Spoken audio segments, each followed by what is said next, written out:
West Indies Cricket, Caribbean Cricket Podcast. West Indies Cricket, Caribbean Cricket Podcast. Yep. Live show, call-in show. Listen, on a serious one, because everyone always thinks I'm joking when I say this can't go longer than whatever. I'm actually not. I don't think I'm well today. And in all normal circumstances, I would already have gone to bed. But I already set the live call-in show, so I guess I've got to go through with it. But check this out. What time is it now? It's 10:37 in the UK. This is literally going no longer than 40 minutes maximum, possibly even half an hour. Because sometimes we actually have to get sleep and rest the body. My body is telling me to go to bed. So we're going to do a little quick one today. Man of my word, we'll get it done. We'll do a quick one. What's there to talk about? West Indies obviously have won 3 from 3. Took Scotland there, took England there, took Nepal there. So we're just taking everyone there. On Wednesday, we've got Italy. I guess we're going to take them there as well. Although I guess there's a conversation to be had about if we should give the bench strength some game time. So who wants to see Johnson Charles? Who wants to see Quinton Sampson? Who wants to see Jaden Seals? So I guess there's a conversation around should we be trying out the bench strength ahead of the Italy game and ahead of the Super 8s. Based on the Discord, a couple people already super excited and busting a nut because it looks like Australia are out. Ronaldo done said last week that Australia are no good. So me personally, I'm not busting a nut that Australia are out. Whether it be Zimbabwe, whether it be Ireland, or whether it actually be Australia themselves, because Australia can still go through. Sorry, there's something in my throat.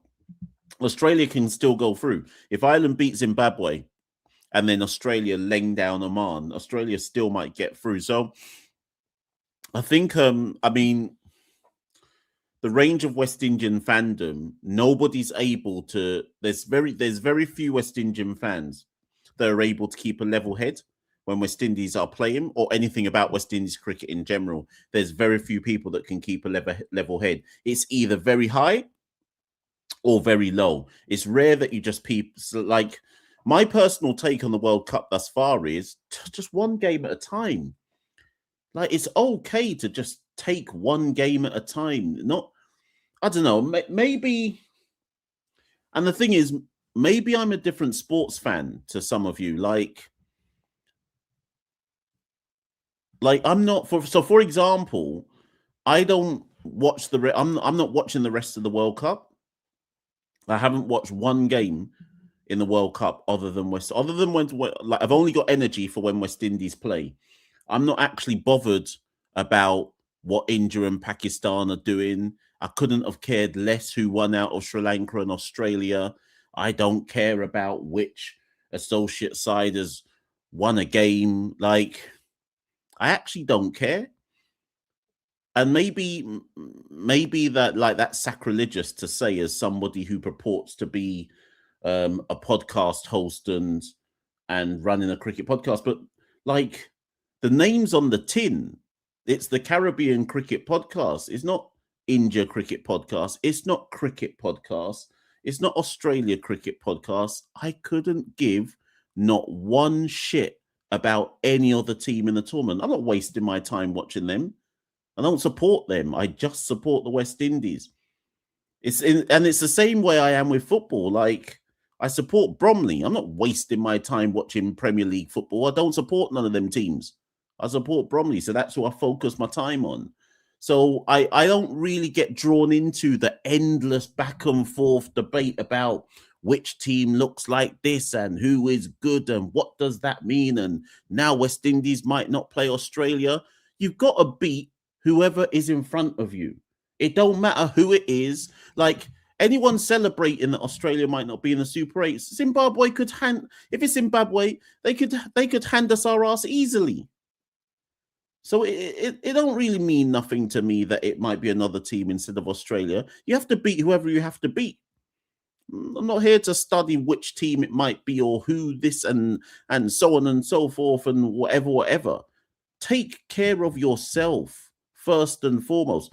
That's what I'd be doing if I'm a head coach. I'm not businessing with anyone else. Obviously, a man must scout the opposition when and if you know who you're playing, but that's for later. For now, it's just who are we playing now?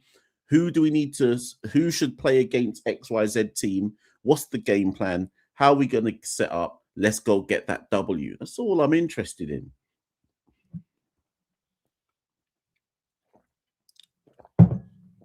So yeah. So I mean, in fairness, if I'm critical, if I'm critical of myself, it could just be that I'm not as actually a bigger cricket fan as others. Like I don't really watch cricket casually, believe it or not. Like if the Ashes is on, I ain't watching that. I ain't wasting my time. If India are playing against England or Australia, I ain't wasting my time. Like I literally only watch cricket. Like that's why you lot don't hear me talk too tough about franchise leagues. I just about have energy for CPL, and that's it. Like I just watch West Indies, men's senior, women's senior, age group teams, academy, A sides, under 90. Like that's all I'm on. I said to Santoki, actually, Santoki and I were discussing the other day, and I can't remember what we're talking about. I think the video we did on Nepal, the Nepal video on YouTube has like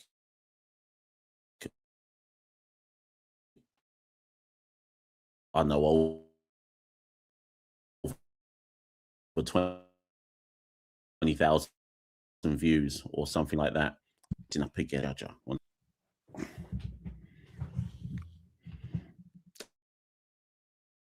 Internet.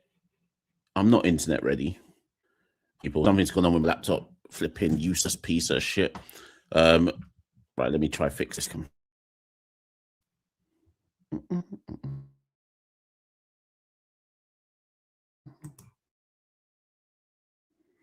Oh, I see. Yeah.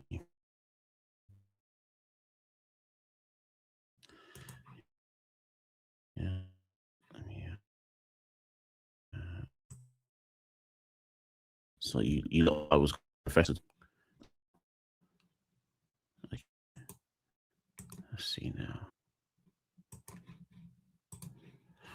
Right, let's see what's happening. People are in the live. We got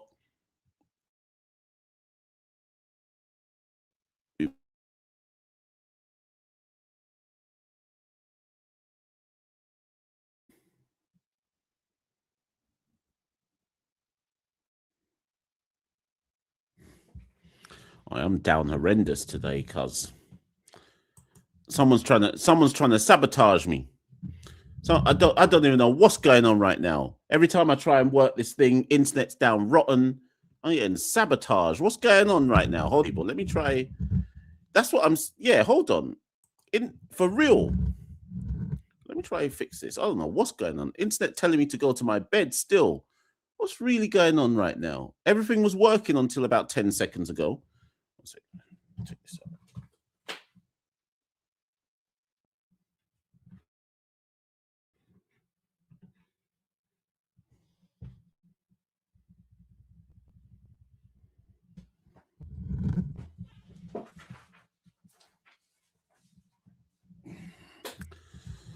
Oh, Bomberclot. Oh, Rasclat. Okay, it's soon gonna work, people. I'm just fixing some stuff. We should be good to go very, very soon. Bear with me. Bear with me. Someone's coming for me though. I think it's working now, actually.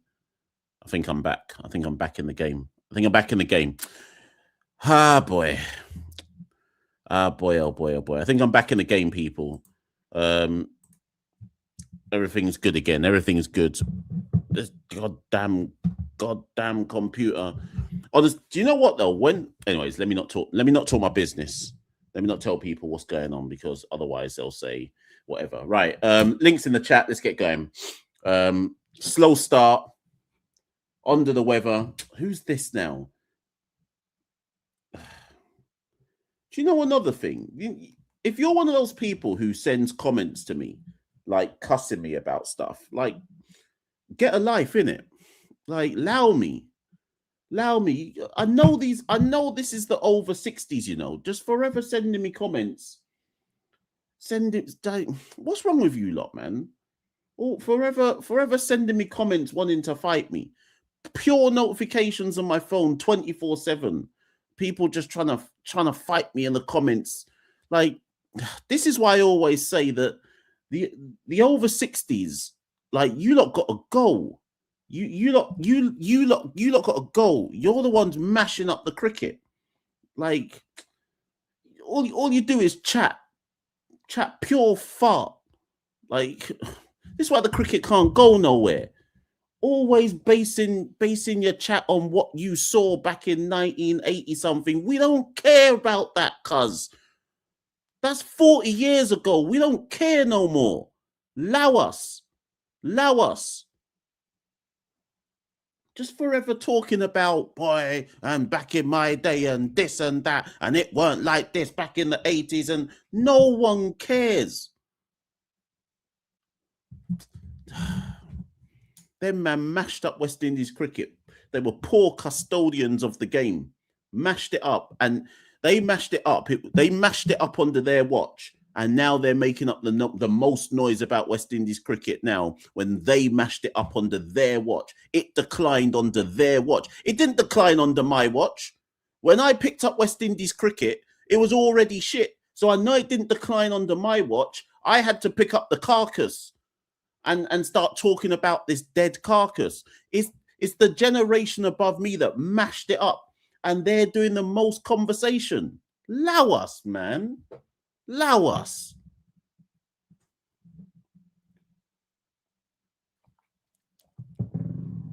Anyways, let's get going. Let's start the show. Let's bring on Fireball. You can go first.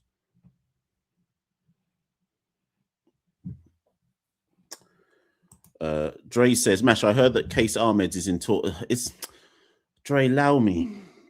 Was that internet? That was that internet meme thing, right? I saw it on Twitter. Like, come on, people. You don't believe that, do you? Some random Afghani man would really be in talks with Cricket West Indies. Allow me. Come on, man. AI, man. We can't be falling for AI like that. They just coloured in a random Afghani man in a West Indies kit, and now this is conversation. Unless there's somebody behind the scenes in Cricket West Indies that is going to come forth and say that this is real life. It was just some random loser. I presume it was some random loser kid on the internet who's got nothing better to do, just coloured in and they picked a random Afghani man and just put a West Indies kit on him in AI and just started a rumour. Come on, man. Surely our AI detectors have got to be better than this.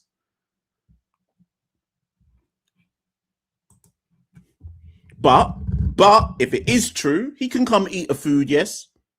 He can come eat a food. I wouldn't stop him. Right, Fireball's up. Yeah, Mash, I'm going to continue your statement about not really caring about anything other than West Indies cricket. I've only watched one game this World Cup at work, so I didn't even get to watch the entirety of it because I have to work. England versus West Indies. Steph asked me to watch Scotland 5 o'clock in the morning. I tell she no. I'm not waking up 5 o'clock in the morning to watch cricket, but I'm waking up 4 o'clock in the morning to go to work. And I'm not doing that in my weekend. I do not like cricket that much. If West Indies lose to Scotland when I sleep, that's on them. Thankfully, they didn't. I do not care for this World Cup. I do not care for Pakistan and India. I do not care for Australia. I do not care. quite frankly, if it wasn't for West Indies cricket, I would hate this. Well, I do hate the sport. But if it wasn't for West Indies cricket, I wouldn't follow the sport at all. I hate how the sport runs. I hate the Super 8 structure. I hate the preceded groups. I hate the India Pakistan group, like always getting paid. I hate it. Like FIFA is a clown show. It's a clown show, but they don't run it. It's not this bullshit. It's not this bullshit. I hate it. The only reason I support it is West Indies due to history, and not because West Indies wins. West Indies are losers. I accept that. Because it's because the culture. You don't care about this. I'll tell you what I've been doing my weekend instead of watching West Indies cricket. During my long carnival weekend, I was watching esports. I'm sorry. That makes more sense than watching IC tournament. Hold on. And ran better. Hold on. So rather, you were watching esports instead of the World Cup. Yes. The worst thing is I can't blame you. I can't even blame you. So hold on, because people as soon as you come out of this chat. Oh, let me hold on. I do watch another sport. I watch esports. I'm watching no cricket World Cup. Or they could watch that bullshit. When West Indies out, I'm out. So wait a minute. So when we get to the Super 8s, you gonna watch the Super 8s? I'll watch the West Indies games alone if I have the time. I'll be at work just due to the time zone. But if I have the time, I'll watch the West Indies games. Do you know what I will say though? Like, because undoubtedly, there's going to be plenty of people in the comments right now saying, "Get this fireball off." In fact, let me find a couple of comments. Kelly says, "Fireball is best you go on the road and party, go and enjoy carnival." Anik says, "Why are we starting the live call so negative?" Emmanuel says the preceded group is stupid. Adrian says, "Go watch another sport." Then Fireball, you got people angry up in here, you know. Anurag says, sports. Go on, sorry. Yeah, you go ahead. Anurag says cricket is a wonderful sport. Listen, what I will say is this though. I'm going to defend Fireball on one thing. I woke up for the Nepal game. I woke up at 5:30 in the morning, and what was that? Was that Sunday? That was Sunday, I think it was, or was that Saturday? I don't know what day it was, but what I will say is it mashed up my whole day. So I do understand that if you're waking up or staying awake till 1:30 in the morning Eastern Caribbean time to watch West Indies, then I actually make Fireball right. Like I think it's fair to say I'd rather go to bed than stay up till 1:30 in the morning or wake up at 1:30 in the morning to watch cricket. So I get where you're coming from. Yeah. I know some people in their feelings, but the sport, okay, the sport itself is wonderful, but the IC is a bunch of clowns. I'm sorry. I don't particularly like that. How much chess match is there anybody that's not India, Australia, and then playing the cycle? That's my favorite format, by the way. I don't particularly care for T20 as much as a test match, but I barely get to see any of it. The players in the pool are not incentivized to play test cricket. Why? You're standing 5 days in the hot sun where you can make money playing hit and giggle. I would do that too. I just don't like how cricket is run, right? I mean, and people could cry and bitch and moan, but the sport is ran. It doesn't grow. The reason it's only grew in the Indian subcontinent. It's a reason why places in Pakistan, West Indies, Sri Lanka, test matches in empty stadiums. There's a reason why. What I would say is, if we take the World Cup as a microcosm of where the game is at, right? So, and this is a genuine talking point, but possibly one that today's live calling show isn't the time for it. I don't know. It depends on what the callers say when they come in. People look at this World Cup and say it's a 20-team World Cup. This format of cricket is a genuine way to grow the game. But then you look at the amount of T20 games that some of the associate sides were playing prior to coming to this World Cup, and they're almost set up to fail. So it's like give with one hand, take with the other, right? So, we'll expand this World Cup, but we'll do nothing to really help the associate teams be ready for this World Cup. And then will add pretty much zero jeopardy to the World Cup, will precede the competition to make sure it's the top 8, or to essentially imply that they only want the top 8 teams to go through. So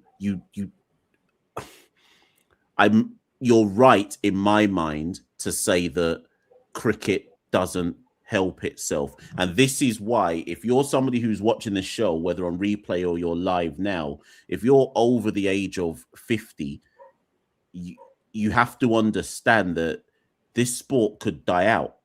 Never mind across, like, okay, India will sustain itself, but let's just talk in the Caribbean context. This sport could actually die out because there's no genuine attempts to really safeguard the game or grow the game properly. And when people don't see genuine competition, they eventually vote with their feet. So it's no coincidence that test matches don't have fans in it in a lot of countries, because the consumer will vote with their feet when they think they're being sold a shit product, right? So I know some people are vexed with Fireball, but there is a deeper point in there to analyze. And yes, of course, West Indies have won 3 games out of 3 in the World Cup, and we should all jump up and celebrate, and hopefully we can go far in the competition. But we're gonna see less and less of this if the game doesn't find a way to safeguard itself properly. But hey ho, last point, Fireball, and then I'm gonna move on. Let me check my notes real quick. You know what? West Indies, I'm going to be positive, right? Because people say I'm negative. I'm happy. West Indies really exceed my expectations. They made the Super 8. That's all I wanted. I don't expect them to win the World Cup. I'm not delusional. But if they see the Super 8s, I hope they do well in the Super 8s. Hope they somehow beat India or whatever. But I don't think that's going to happen. But I hope. 99% fate, 1% chance. Do you know what? I think we've got as good a chance. Okay, take India out of the equation. Let's assume India make it for whatever reason, right? If the Super 8s is us, Zimbabwe, South Africa, and India, let's just assume it is. If I'm the West Indies team, I'm going into those Super 8s saying, why can't we make the semi-finals? Respectfully, and that's not me being super confident. I'm not saying we will, but I don't see why we would go into that with any trepidation, thinking we can't make it. Like I say, I'd take one win and be like, oh well, good World Cup. But I think there's an opportunity there. Is all I will say. Yeah. And everyone of us, people think because I'm passionate and negative means, I'm a happy man right now. I'm chilling. My current government is giving me stress, but not to deal with them. DGG's shaming down Trinidad by coming down here. But other than that too, those two things. Life is good. I'm just not watching the cricket. Like you guys told me, you say watching another sport. I wasn't watching the cricket.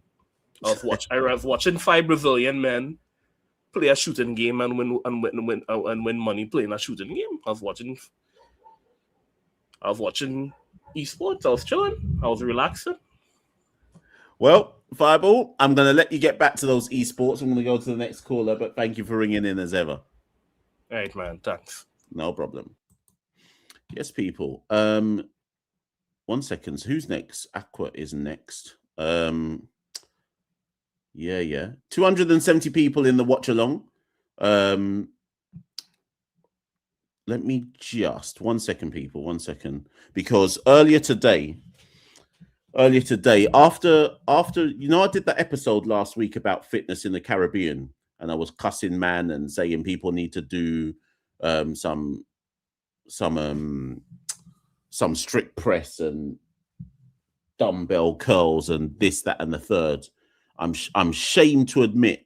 You know what I ate for dinner tonight? I ate KFC, cuz I fell into the trap. People been talking to me about KFC for so long. I said, let me get a KFC today.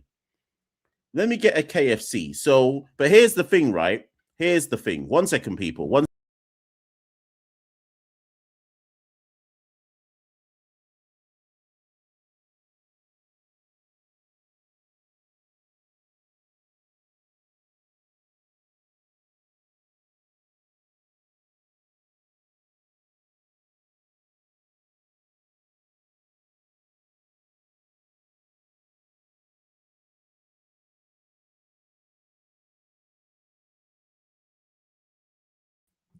See, a man can have KFC, but once you get that KFC, it's important that you do your exercise straight after the KFC. So for the rest of this show, man's just got to get on the exercise bike.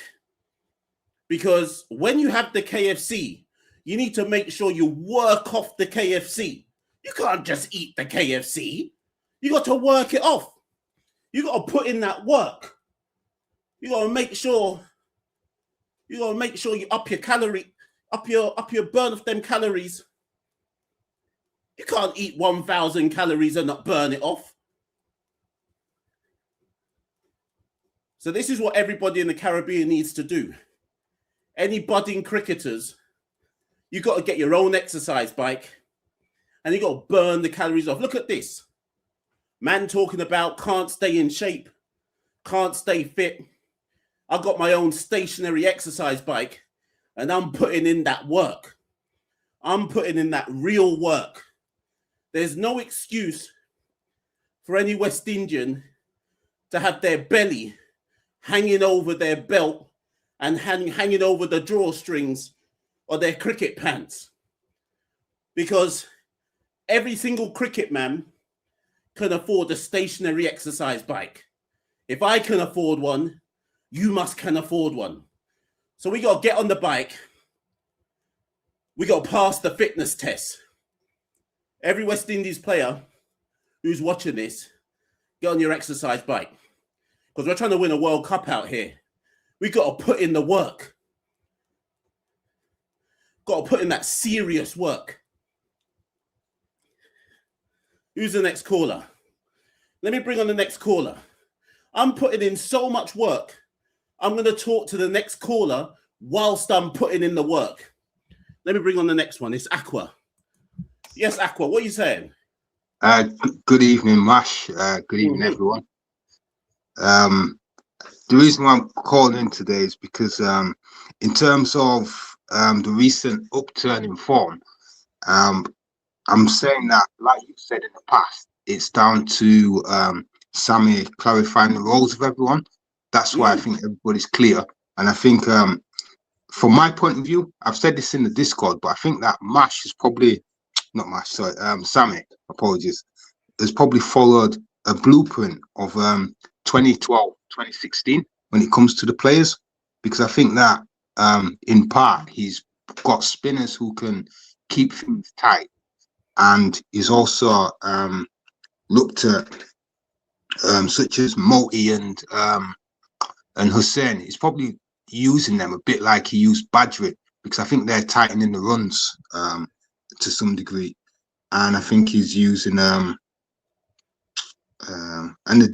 using Chase as well as an anchor in the T20s. I know that people give Chase a bit of a hard time, but I think in some of the games, I've not actually watched them, but from listening to him and stuff, I think that he's kind of held things together, even though if he hasn't got many big scores around at times. But I think people can bat around him, and I think he's kind of using the Marlon Samuels role, which I've observed, should I say, over the last year or so. I think that's the kind of role that they've tried to put him into, and he can bowl spin as well. And I think because Sammy's also got a record as being a T20 coach in the Pakistan T20 league as well, where he kind of got his experience. I think he's using that in the current West Indies setup. So with that notwithstanding, looking ahead to... because obviously Matthew Ford came in for Romario Shepherd for the Nepal game. Yeah. Assuming everybody is fit for the first Super 8 game, who's your first choice 11? I guess does Ford come back out of your side in the first choice 11? It depends on what the pitch is like, I guess, and who the opposition is. Because I think, like you predicted, and Ronaldo as well, I think we strangled England with the spin. So it all depends on how strong. Like for Italy, it's a different matter, because but then maybe like a team like Zimbabwe, you could probably afford to have Matthew Ford. Whereas maybe if you've got South Africa, you might want to have Roston Chase, simply for the spin aspect, but also the batting aspect as well. I think And our then- first game in the Super 8s is against Zimbabwe, Australia, or Ireland. And I think the game, one second, let me check. I think the game starts it's the evening game. So it starts at 7 o'clock in the evening. I'm not sure which ground it's at. Somebody in the comments will tell me soon. Assuming it's an evening game, I would assume that you don't want Ford, depending on which ground it's at. Again, someone in the comments let me know. I assume that the reason Ford played against Nepal, and he proved it, was that they felt that in the morning with the early moisture, he'd be able to take advantage of that, which he did, bowling 4 overs, 1 for 10.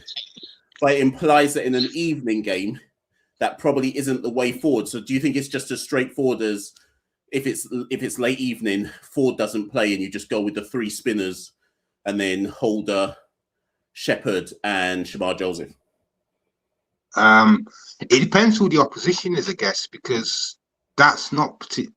I guess Holder's the strongest of the pace. Well, not Holder. Well, you've got 2 strong pace bowlers, I guess, if you've got Joseph in there. But then I guess Ford, as you said before, is more of a guy that is a bit. He reminds me of David Willey a bit.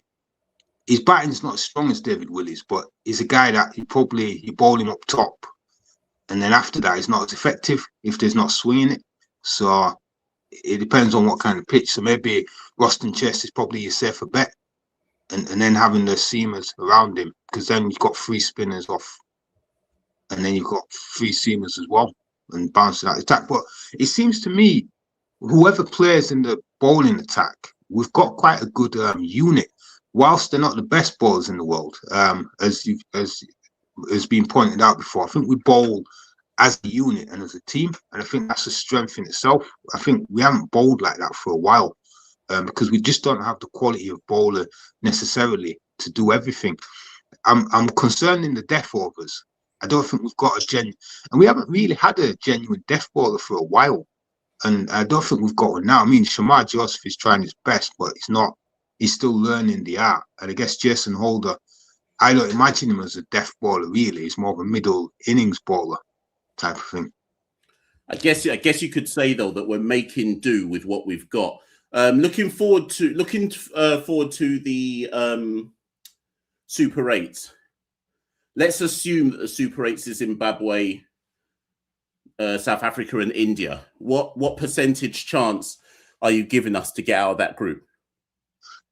Personally, I think we can win about, if we're playing, how many games we're playing? 4? 3. In that 3. I'd say we could win 2. I could see us winning 2, definitely. So who would it be against? Zimbabwe, South Africa and India. I think we could beat South Africa, you know. I think South Africa, we can beat them. India, I'm not too sure. And I might sound silly for saying that, but I don't know, because T20 is a lottery. It doesn't necessarily matter how strong you are as a team. It's sometimes it's a lottery. It's down to, and that's the nature of the beast with T20. It's not all on status, I guess. It depends on what the quality of your team is.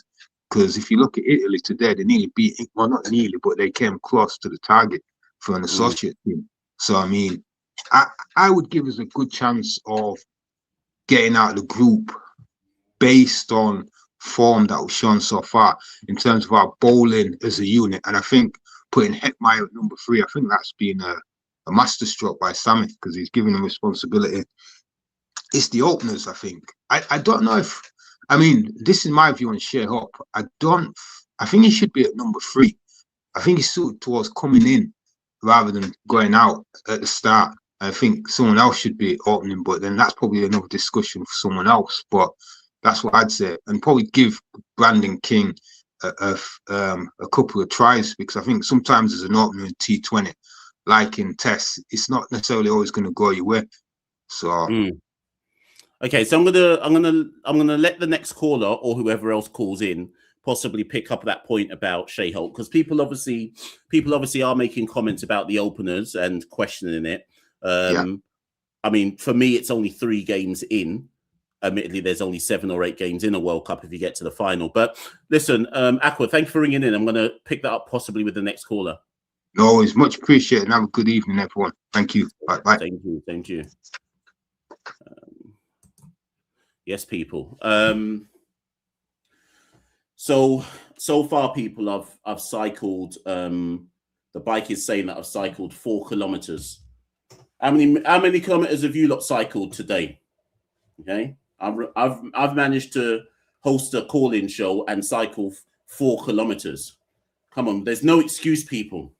There's no excuse. We got to put in that work. We've all got to put in that work. For that point that Aqua was just raising, though, about Hope going down to 3, the problem is that Hetmeyer has basically solidified the number 3 position. And good and well done to Hetmeyer for doing so. So even though I agree in principle that ideally you don't want to Hope open him, now that Hetmeyer in fact, let me say something else in a minute. Now that Hetmeyer solidified position number 3, it kind of just is what it is. Furthermore, I don't know how many of you are on the are subscribed to follow the Caribbean Cricket Podcast Twitter handle or X handle, but I put this in the Discord group the other day as well. But I'm going to read something out that I tweeted after the match against Nepal. I want to see what people think about it. So I put the following tweet. I said, evaluate the extent to which Nicholas Pooran's retirement has helped build a better team synergy. 30 marks. Now, I tweeted that on purpose because I knew it would wind some people up, but it's also a genuine argument, right? And Santoki and I kind of touched on it on the Patreon special episode after Nepal. Whatever your personal view on Nicholas Pooran's retirement, I just have a wonder now and a feeling we have, quote unquote, stumbled across something. If Pooran hadn't retired, let's just play devil's advocate. If Pooran hadn't retired, Pooran would be batting 3 in this West Indies team right now, and Hetmeyer probably wouldn't be in the side because there wouldn't be a spot for Hetmeyer because Powell would be 4, Rutherford 5, Holder and Shepherd 6 and 7, and the Chase obviously in there as the floater, and there probably wouldn't be a place for Hetmeyer. So in a weird way, Pooran's retirement might have helped this team. Now, obviously, some people don't want to go down that line, and people think that tweet I put was a fight down tweet. Not in the slightest. I'm just saying sometimes you stumble across a better team look or setup when you lose a player that you need. Does that make sense? You get where I'm coming from? It's almost like everybody else had to find a way to, like, so you lose a gun player, right? So Nicholas Pooran was like your kind of Chris Gale aura player, right? The opposition fear him. They see him as the guy to get out, the guy who can take the game away from you. But once you take out the aura guy, you have to find a better team synergy that works. So you find a way for the remaining 11 to make up for the loss of 1. And maybe, and this could also just be a hot take, I'm not saying I'm correct, maybe, just maybe, his absence, and Dre as well, because if Dre hadn't retired and Pooran hadn't retired, Sammy probably would have had to find a way to pigeonhole both of those 2 players into the team. And is there an argument to say that the team we've got now actually looks better without those 2 in it, even though the team needs those? Well, do they need? Even though the team would naturally have needed those 2 players. I don't know. It's a conversation. It's a conversation point. Right, who's next? I think it's Garth, but I don't actually know if he's there. Let me see. Let me bring Garth on, but I don't actually know. Let's see if I can shut this door. I don't actually know if Garth is there, so let me try bring him on. Hello? Yes, Garth. How you doing? Fine. So, I'm big West Indies fan. I'm over the moon. But I hear what you're saying. I would like to see Multi open with King and Hope back at number 3. Multi as a pinch hitter. Just as an experiment. because I see him all the time and I think to myself, why him and King could make us get to what? 81st versus Italy in the power play.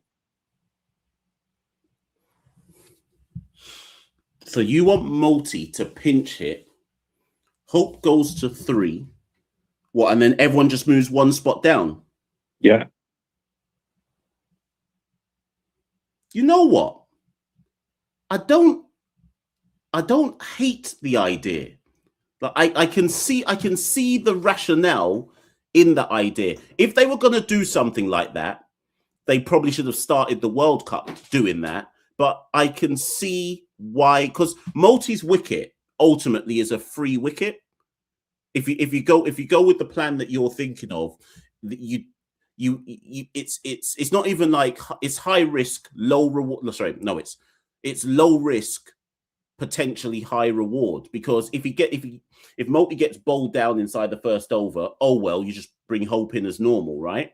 And if he doesn't and he gets off to a flyer, then it's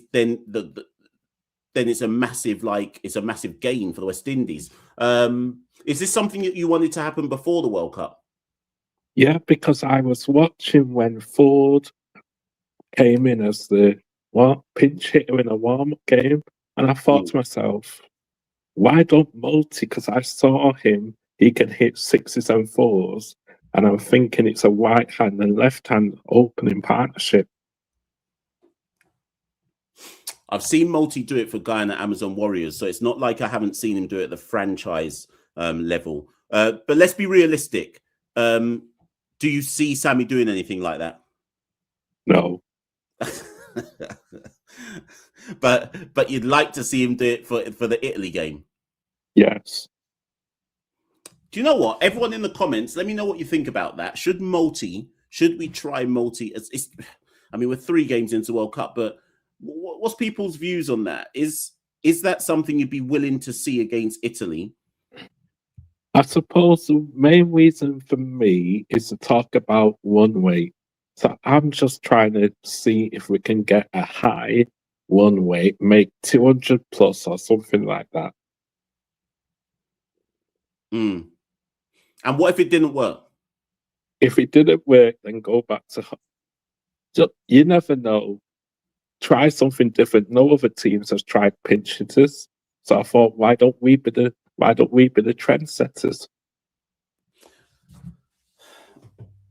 If we were starting the World Cup now, so like Real 5901 has put can't experiment now, and I'm kind of in agreement there. I actually don't mind your idea, but 3 games into the World Cup is probably not the time to execute on that idea. But if you had come on and suggested this to me before the World Cup had started, I wouldn't have been against the idea, for sure. So put it this way, I'd rather have Multi come out and open than Johnson Charles.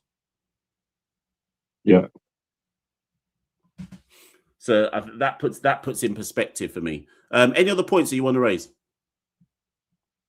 I hear you've been saying West Indies are back. I don't think. Yes, we may win this tournament, but I don't think we are back. We need to get rid of Sammy as the test coach and focus on somebody, find somebody else as the test coach. He should still coach in the ODI in 2020, but not in the test. I'm not anti that idea. Again, I'm not anti it. I'm fairly certain that the people who don't like Sammy, and I'm not saying that that's what you're saying, but the people who don't like Sammy, if we have a good World Cup, I am assuming that the people who don't like Sammy, that will be what they pivot to after the World Cup. Because up until this World Cup, I don't think we should get it twisted, right? Up until this World Cup and before this World Cup, there was a cacophony of noise in the Caribbean and within the diaspora to say, get rid of Darren Sammy, right? That noise has gone very quiet in the first few weeks of this tournament because there's nothing to fuel the noise right now. So I actually think, I don't disagree with your point per se. I don't think it would happen, by the way, but I don't disagree with your point per se. but I think that's where people will pivot. Like, so if let's just believe for a second. Let's say West Indies get to the final of the T20 World Cup. I will be shocked if the people who spent the best part of the last 12 to 18 months saying Sammy out gave him any credit or praise. I think they would pivot to, okay, well done, he won the World Cup, but let's get rid of him as a test coach. So it'll be interesting to see where we go from here. And my last point is this: I believe if Sammy wasn't the coach, Russell would have been still there, and Pooran would have been still there, and Darren Bravo would have been still there, and even Dwayne Bravo would probably be the coach, and them guys would commit to West Indies if Sammy wasn't the coach. I'm not 100% certain on Dre, although I think you might have a point there. What I am certain on is Pooran. I've said it from day one, and I'll always reiterate it. The minute Darren Sammy steps down, I see Pooran reversing his international retirement. But what I will say is, when and if Pooran reverses his international retirement, the journalists in the Caribbean need to do their job properly. And the first time he is even put in front of any media in the Caribbean, they should grill him and say, yeah, but where were you for the last 2 years? What has changed now that made you come out of retirement that wasn't true 2 years ago? Like, I would be sticking it on him to try and get a proper answer out of him. That's my personal view on it. Okay. And I've got one last question. I've been listening to Akil Hussain's press conferences. I just want to know, what do you guys think about him being a future captain? I think he's got it. The only thing is his age, but I think he's got it the way how he conducts himself in these press conferences.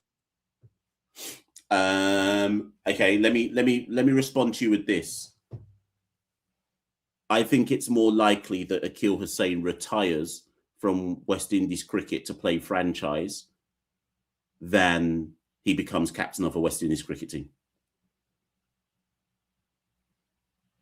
Cool. We'll see, though. We'll see. He captained us in. He was captain recently. Where was that? Somebody remind me in the comments. He was captain recently for something. Was it Nepal? I can't remember. Maybe it was Afghanistan. So I do see your point, though, because he was captain recently for something. So clearly that means they must see something in him. Yeah, but I've been liking what he's been saying in these press conferences, and it's like I'm thinking, go on, Akil. We'll see. We shall see. We shall see. Listen, Garth, I'm going to go to the next caller, but thank you for ringing in. Thank you for having me on. No problem. Cheers. Yes, people. 320 people are in the watch along right now. Say watch along. It's not watch along. Live show right now. Ricardo is the next caller. A second. Sorry. Ricardo is the next caller. Let me bring Ricardo on. Is there anybody else who needs to call in? I said I need to go to bed. How long have we been on? 48 minutes. We're not going longer than an hour. So let me know if there's anybody who needed to call in. You're going to have to let me know in the comments. Let me just pick Park Johns. Let me just throw. This is a raunchy comment. Because I've been doing my exercise bike on today's live call-in show, Park John says, MASH sex will burn the calories faster. So what I need Park Johns to explain, because that's a raunchy comment, is Park Johns saying that he wants me to do live sex show on a Monday night? Because the comment has so many levels of raunch to it that I'm not quite sure where he's wanting me to go with that. It's such a raunchy comment. Park Johns, are you still in there? Are you still in there, Park Johns? What are you? You want me to turn this into an OnlyFans thing? Like, allow me. Man wants me to. Let me just cycle. Let me cycle off the raunch. Man's trying to make me just undress on the live. I can't be undressing on the live. I'm just trying to cycle. Let me just keep cycling. Trying to up the raunch levels. This is a fitness channel. Everyone get on their exercise bikes with me.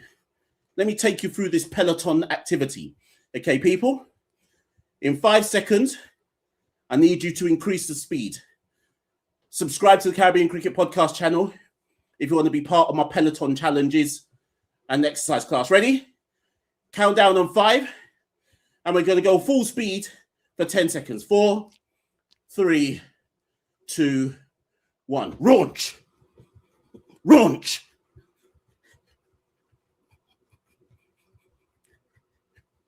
And ease. And just ease that one back gently. Ease it back gently now. Control your breathing. In and out. Just ease it back gently. Ease it back. Ease it back.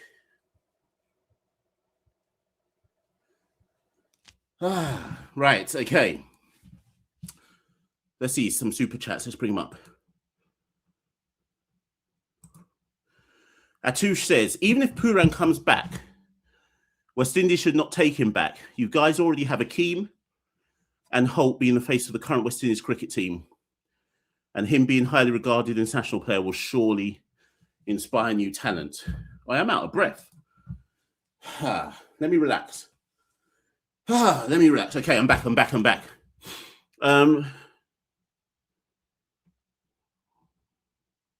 No, if Pooran decides to come back, we still have to take him back.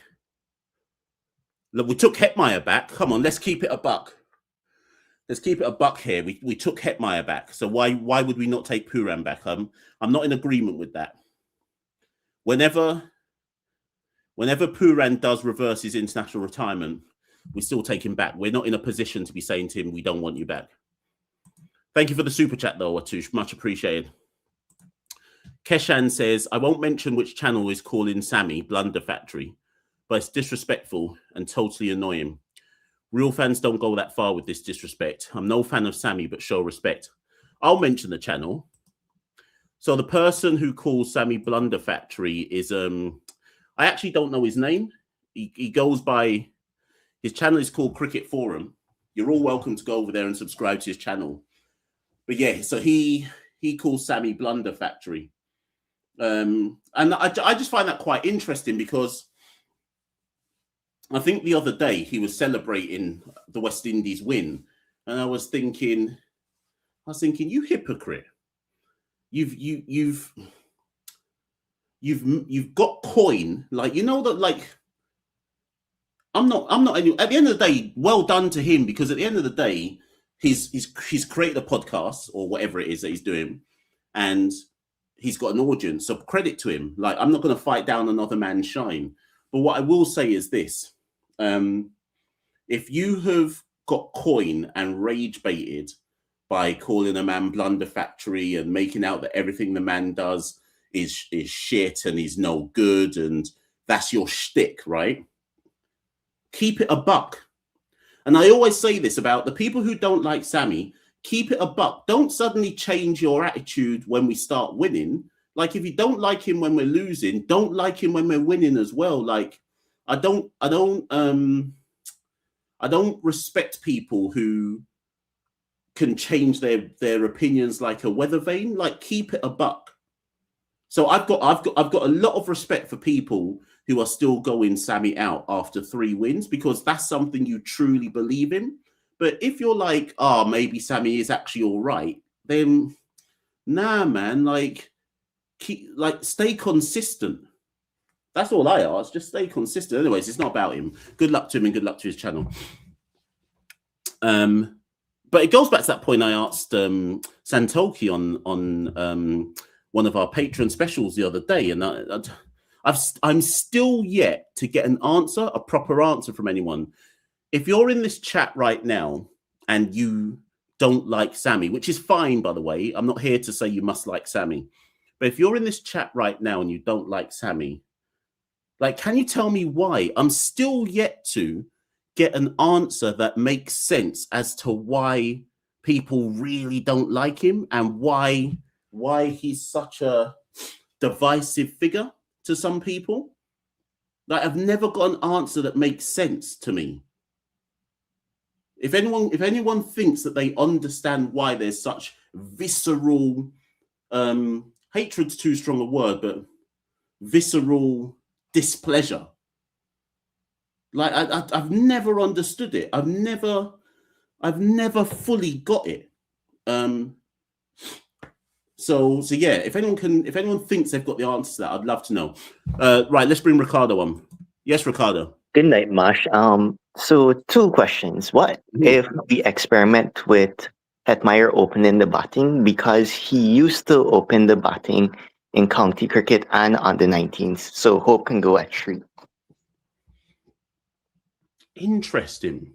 Plus, it's a left-hand, right-hand combination with Brandon King and Hetty.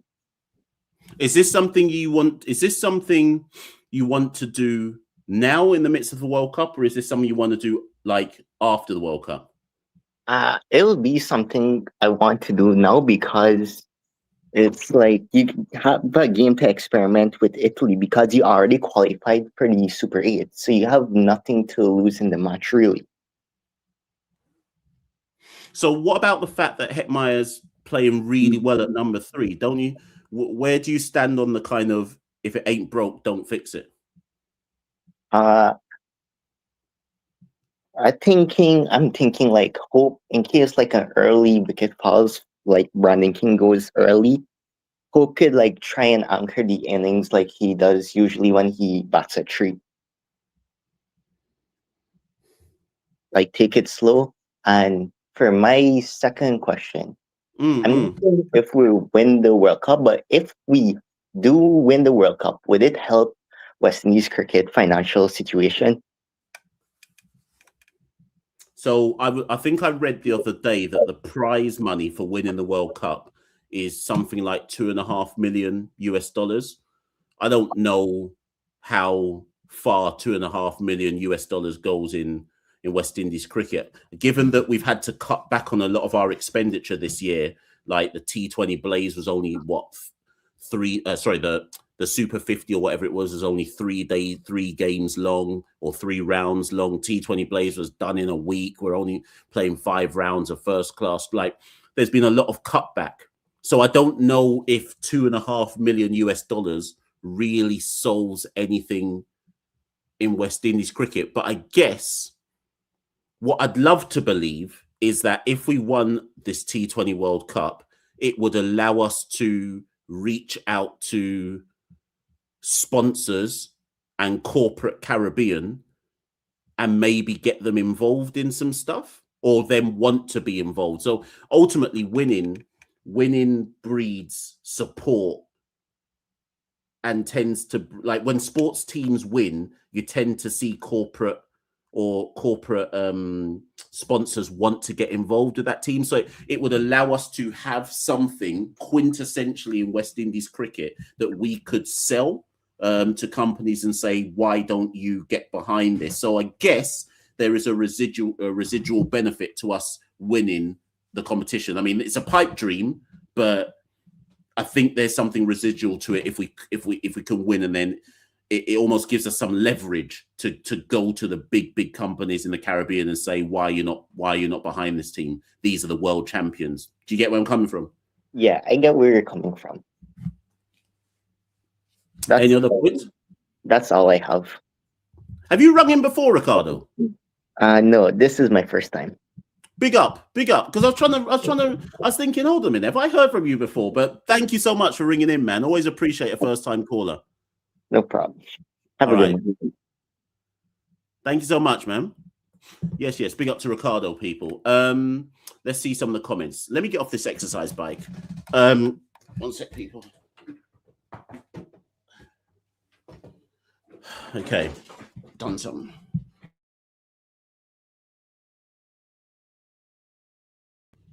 Yeah, I cycled off that Kentucky. Cycled it off, boy. I'm feeling fresh and good now. Right. Let's go through some of the comments before we wrap up today's show.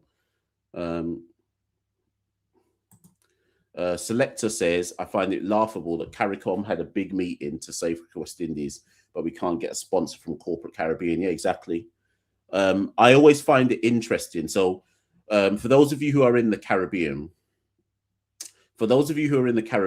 give me the top 5 companies in the Caribbean, right? Let's have a last 10 minutes of this show. Let's have a bit of a discussion. Get in the comments, people, if you want to take part in this discussion. Give me the top 5 companies in the Caribbean, corporate Caribbean, who you think should be getting involved in. Like none of the alcohol companies are involved. I know obviously kids are involved in the cricket, so maybe we don't want the alcohol companies involved. But what happened to the days of like Red Stripe and Carib? Sandals? Surely Sandals must be up there. So we've got Digicel, Flow, Grace Kennedy, Massey. I'm throwing Sandals in there. Exxon, of course, Exxon Mobil, yeah. KFC. Do you know what? In sorry, loads you're not going too quick for me. In Trinidad the other day, I don't know if there's any Trinis on the live right now, but there's a 30 over tournament in Trinidad. I don't know if it's finished now, but there was, because Pooran was playing in it, a 30 over tournament. And one of the team, either the tournament was sponsored by KFC or one of the teams had KFC, it might be in Clark Road, had KFC on the front of their shirt. And I was thinking, but hold on a minute. How are KFC sponsoring a 30 over domestic Trinidad tournament, but they can't get involved with West Indies cricket unless there's certain guidelines in West Indies cricket where we're like, we can't promote certain things? Are we allowed to promote KFC? Because obviously KFC currently has the whole Caribbean in a chokehold. So I don't know if are we allowed to promote food that makes us fat? Like, I don't know. Caribbean Airlines, Courts. Jamboree says Courts. Yeah. Sagicor, JetBlue. What else am I missing? Banks. Yeah. And the thing is, right, CPL gets all these sponsors. So how comes West Indies cricket can't get none of these sponsors? What's really going? And actually, did any of you see that? Funny enough, speaking of that, did any of you see that the commercial director in West Indies cricket has quit? What's his name again? Rupert. Can't remember his surname. English guy. I met him in Jamaica last year. He'd only just did I meet him in Jamaica? Was it Jamaica or was it Antigua? No, it was Jamaica. I met him in Jamaica last year at Sabina Park.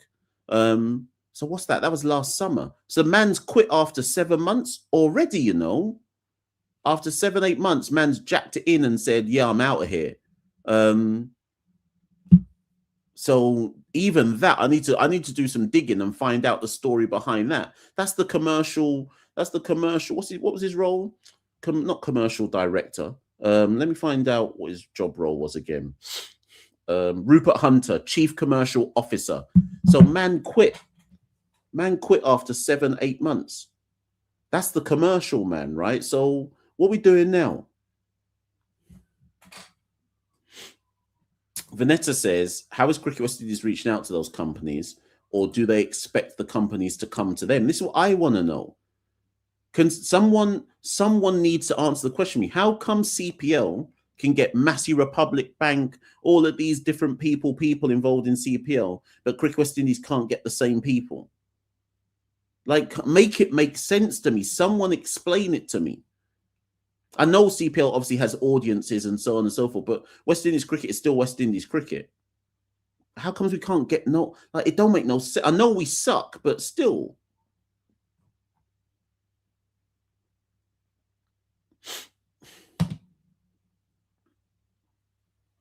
We can't even get Bag Juice to sponsor West Indies cricket.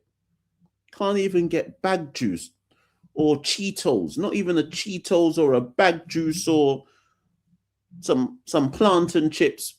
can't even get no little man company to sponsor us. What's really going on out here? We can't get like a bag juice sponsor on the shirt sleeve or something. Which company owns bag juice? Does a company does a company even own bag? Who owns bag juice? Because when I was a youth in Jamaica, I just called it bag juice. Who actually owns bag juice? Which company owns bag juice? Does anyone know? Who makes bag juice? I could do with a bag juice right now, you know. That's what I'm saying. Is bag juice just a man just puts juice in a bag, or is there actually a company that makes bag juice?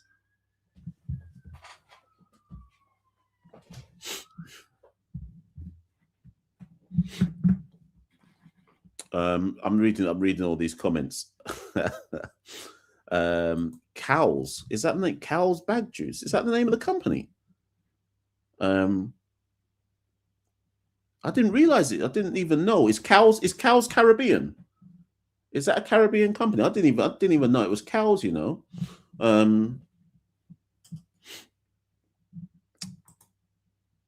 Kira says, do you think the companies don't want to sponsor because we keep losing and they have no confidence in West Indies? That's what I'm saying. That's what I have to assume, because it don't make no sense to me. Like, one of the biggest things about the Caribbean, right? And obviously I'm preaching to the converted, but one of the things that always baffles me about the Caribbean, and I can only speak for Jamaica, so I can't speak for those of you who are from Guyana, Barbados, Windward, Leewards, Trinidad, etc. I don't know how it works in your country, right? But you see rich Jamaica, like the people who are rich in Jamaica, they're seriously rich, you know, like proper rich, not just like generational wealth rich, not no IPL money rich. We're talking rich. Like, so like the Stewarts, right? Obviously through Sandals, for example, their man are rich, right? Like, when you see how the rich live in the Caribbean, you could be forgiven for thinking the Caribbean ain't a third world country. Like, there is a massive gap between the haves and the haves not.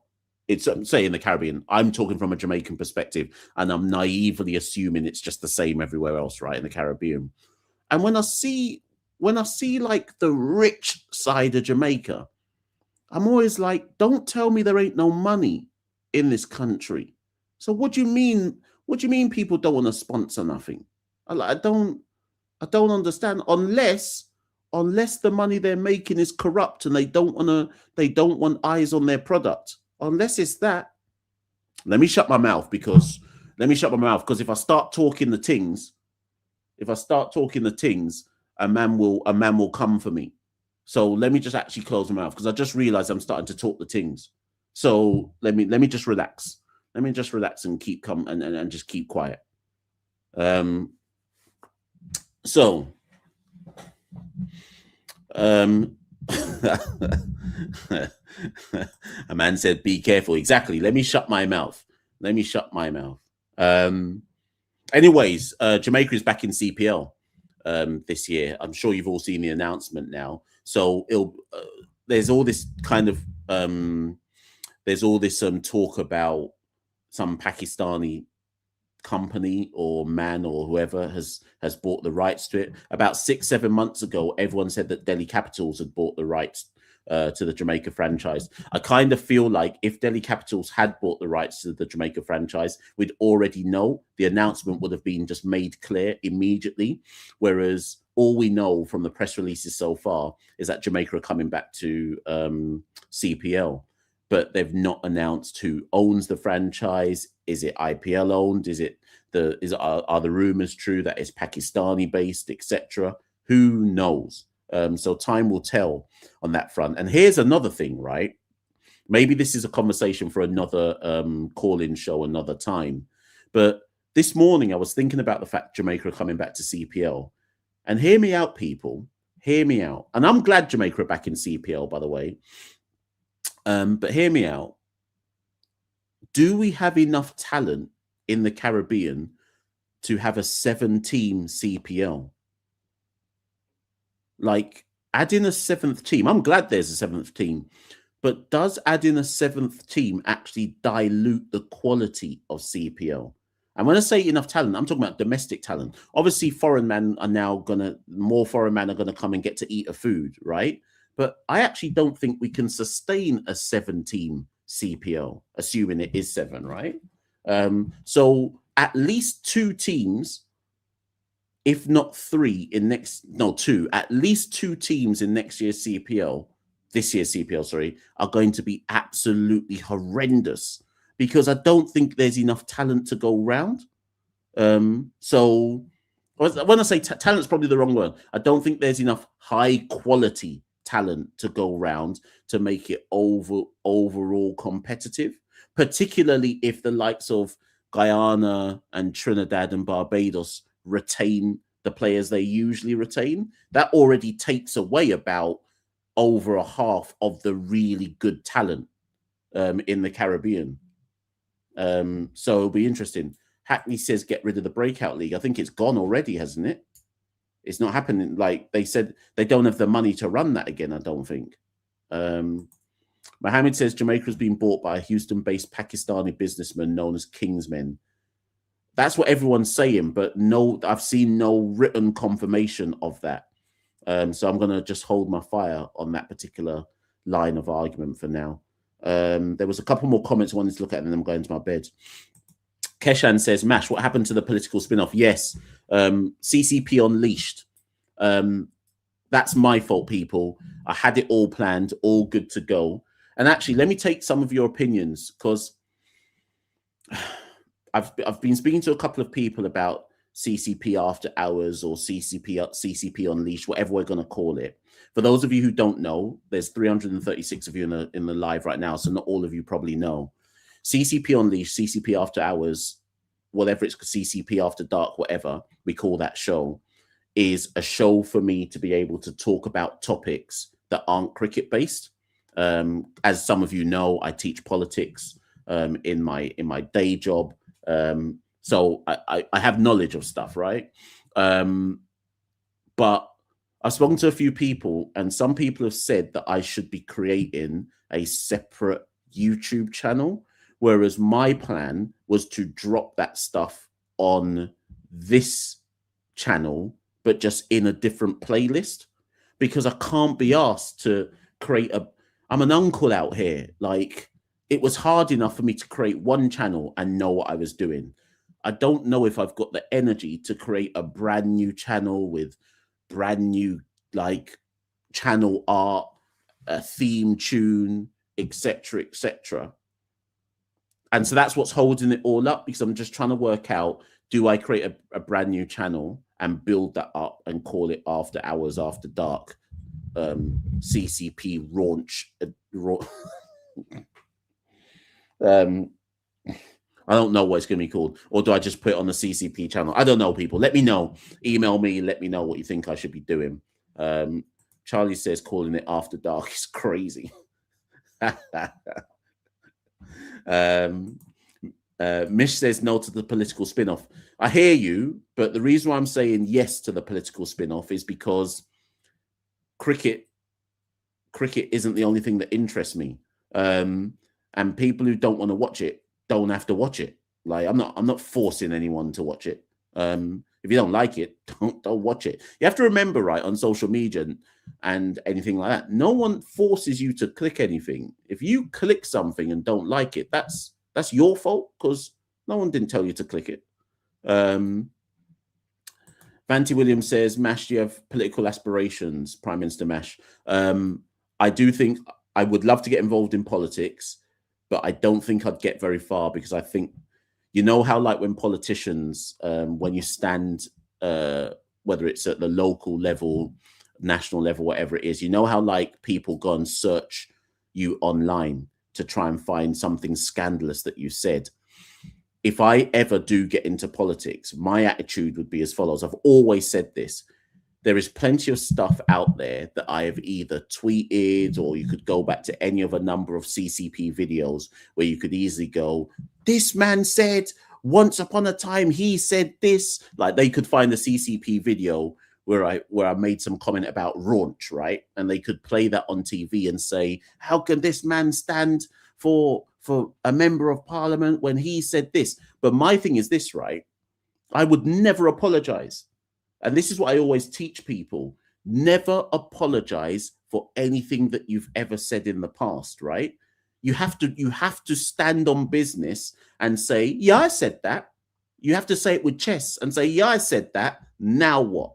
The problem that a lot of people make in life when people try to cancel them is they try to do the, I was a different person back then. And no, you would never hear me go, I was a different person back then. I'd say, yeah, I said that. I said that one. So what are you going to do? What are you going to do now? Say something. That's how you have to play it. Yeah, I said that. I will never apologize for something I've said in the past. If I said it, it's because I meant it. Simple as that. That's how I would play politics. You have to fight fire with fire until they assassinate you. Right, people. Good question. Is Mash, as you guys have put the World Cup content on the Patreon, what's the incentive for us to keep getting the Patreon after the World Cup is finished? Yeah, so Santoki and I have spoken about that. So the Patreon stuff was for the World Cup. So Santoki and I are currently talking about what happens when the World Cup finishes. The reality is the support on Patreon has been so much bigger than we expected that that we almost have to keep putting stuff on Patreon. We're just trying to work out what that's going to look like.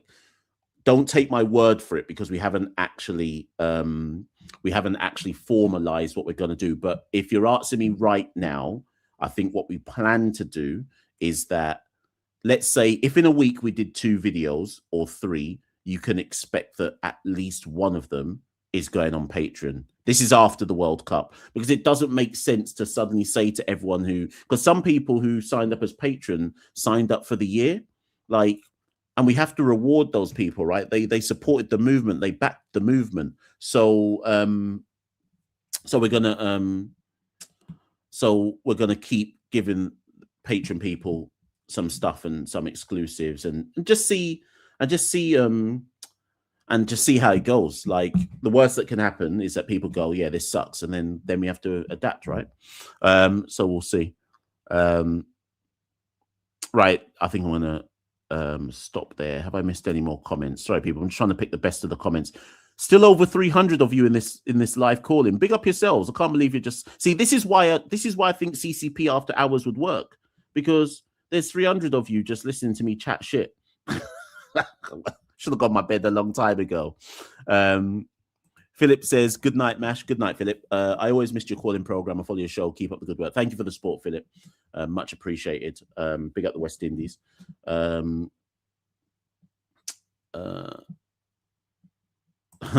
we go.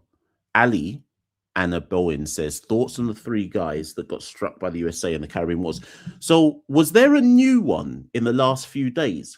I haven't caught up on the story yet, but I swear I saw something, but I didn't know if it was fake news that the US assassinated some more guys in the Caribbean again. But I need to find the story. You know, when like you see a story, but you're busy at the time, so you don't have time to read it properly. So yeah, I need to look into that one. I need to look into that story and do a bit of digging on that one. CB says, how does the Super 8 play seasons work? So if you don't know, the Super 8s are already pre-seeded. So West Indies winning the group is irrelevant. Regardless of whether we came first or second, we were always going to go into a pre-seeded group. So before the tournament started, if it had gone with seedings, Australia, South Africa, West Indies, and New Zealand would have gone into group 1 or whatever, and England, Sri Lanka, Pakistan, sorry, no, I got that wrong. Australia, West Indies, South Africa, and India were preceded to go into group 1. New Zealand, England, Sri Lanka, and Pakistan. Where were Afghanistan in that, though? Anyways, the point was it was already preceded, right? And then if one of those teams didn't make it, whoever got in and whoever finished in the top 2 in your group took your spot. Basically, I don't know if I've explained that properly, but it's really dumb, and it really explains why cricket doesn't make sense as a sport. No jeopardy, pure foolishness. Anyways, whatever. Like, cricket's a dumb sport, innit? You lot are saying they killed 2 St. Lucian fishermen. Oh my God. Send that to me on the email, please. Is it being reported in St. Lucia? Send that story to me on email, someone. Or if you're in the Discord, somebody send me the story in Discord if it's already been reported in St. Lucia. Because I need to read up on that story and get a bit of an understanding as to what's going on.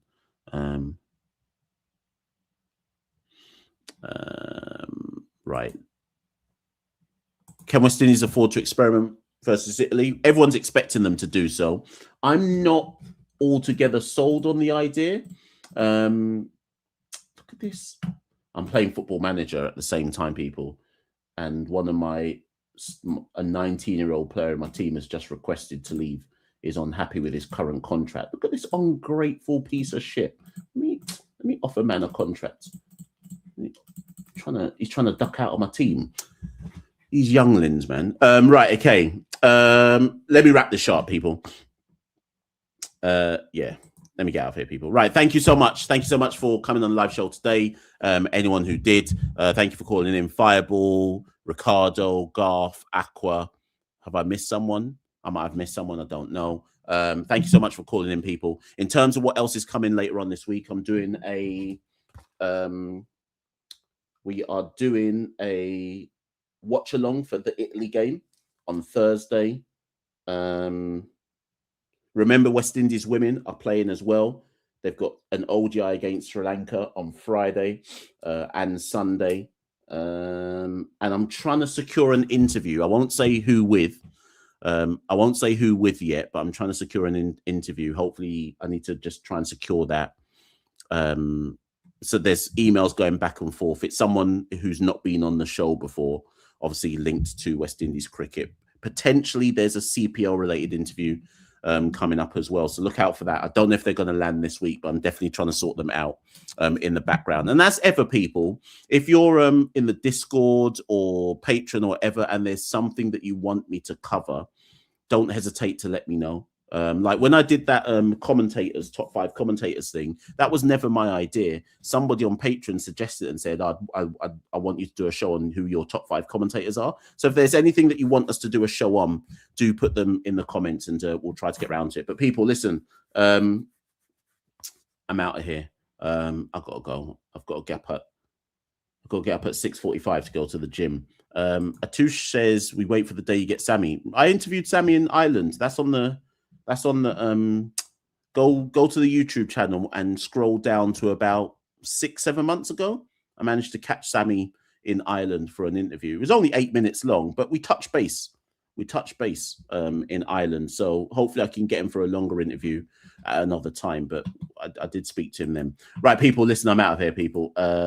Thank you so much for anyone who did a super chat, who came on the show, etc. And we will be back very, very soon. Peace. West Indies Cricket, Caribbean Cricket Podcast. West Indies Cricket, Caribbean Cricket Podcast.